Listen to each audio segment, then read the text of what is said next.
Amazon is now turning their FBA program into an auction where the highest bidder will actually win more storage space for their inventory.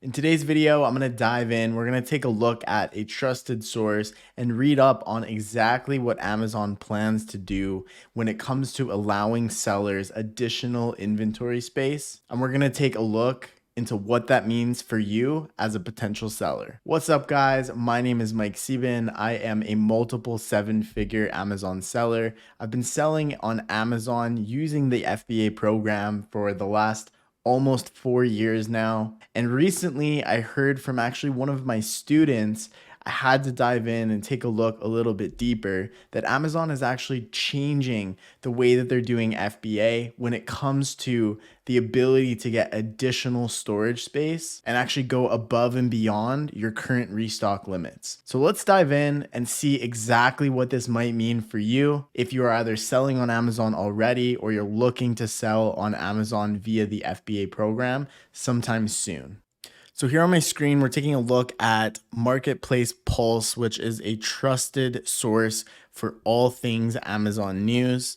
And they wrote an article here, January 17th, called Amazon Turns FBA into an Auction. So let's dive in and learn a little bit more together.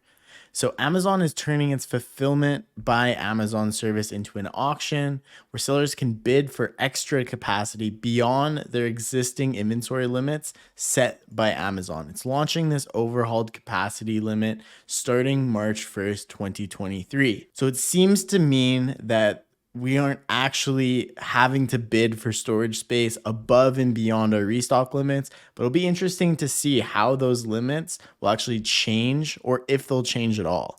Amazon periodically assesses sellers' performance on the marketplace and sets the maximum warehouse space they can use based on IPI scores and sales performance. Over the past few years, these limitations have become more erratic and restricting, creating artificial ceiling for seller revenue.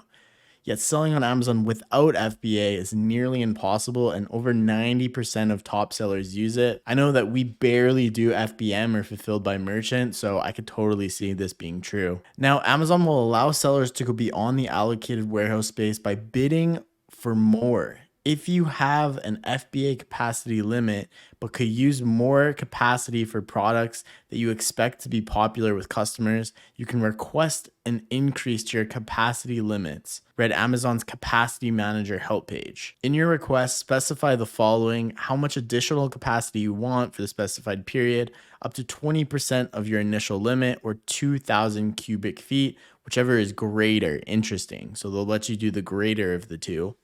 And maximum reservation fee that you'd be willing to pay for the extra capacity. So in auction format, you have to say what you'd be willing to pay, and you can go at least 20% of your initial limit or 2,000 cubic feet. So good to know there. If a seller only has 1,000 cubic feet of inventory space, they could decide to bid for an additional 500 at 10% per cubic foot. Amazon will allocate extra capacity to sellers with the highest bid first. Our criteria for granting a request is completely objective. We start with the highest reservation fee until all allocated capacity has been granted. The capacity granted will be available for you to entire period specified. This additional capacity may also be available for you up to 1 month before requested, so you can create shipments to send to Amazon's fulfillment centers, so it can be pre-positioned in our network during the period you requested. Nonetheless, sellers could recoup some or all the fees paid for extra capacity. Very interesting. You'll earn a 15% performance credit for every dollar of sales you generate using the additional capacity during the period requested. We designed this credit to give you an opportunity to offset 100% of your reservation fee if you use the additional capacity productively. So Amazon is going out and stating that they're going to be completely objective to this and that it doesn't favor any sellers. But I do find it very interesting how they say it's going to be the highest bidder. So likely the person that's able to bid the highest is going to be the larger sellers, the people who make the most amount of money, thus have the deepest pockets to spend on something like this. So I don't know entirely about the objectiveness of it, but let's go ahead and continue to take a look here on what they have to say. Typically, auctions are solutions for supply and demand mismatch. Uber charges riders more when there aren't enough drivers on the road. Amazon's cloud hosting service AWS allows users to bid for unused capacity due to low demand and thus pay less. Here, Amazon will charge more because it itself restricts supply by imposing inventory limits. So essentially, Amazon's going against what they currently do with their AWS, and they're actually going to be giving it to the highest bidder. Albeit, Amazon spokesperson said that to date, the vast majority of sellers have had their total reservation fee reimbursed.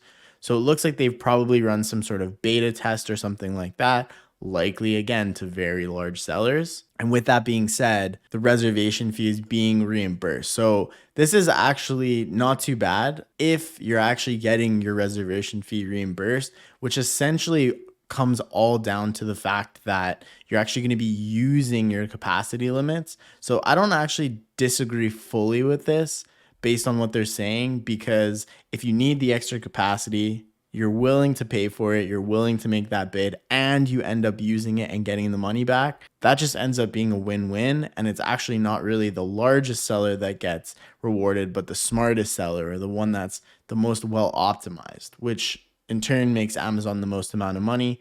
Actually makes a lot of sense. So let's finish up here. These changes will allow sellers to get extra space and thus generate more sales when they can forecast better than Amazon's limit system. The idea is that after paying for the extra space but selling more, Amazon will increase the limit and the seller will not have to bid for more space next month. However, the bidding process introduces complexity, will likely lead to sellers losing even more margin to fees. So at the end of the day, this is absolutely going to be a cost that you have to work in. I think we'll have to see more on how this is going to work, but it could be difficult for forecasting if you're essentially coming in with a bid, not knowing if you're going to get it before deciding what you're going to bid, and then being able to forecast and actually make purchases. I think this is a slam dunk for private label sellers who can forecast into the future where they're going to have a busy season in with seasonal products, that type of thing.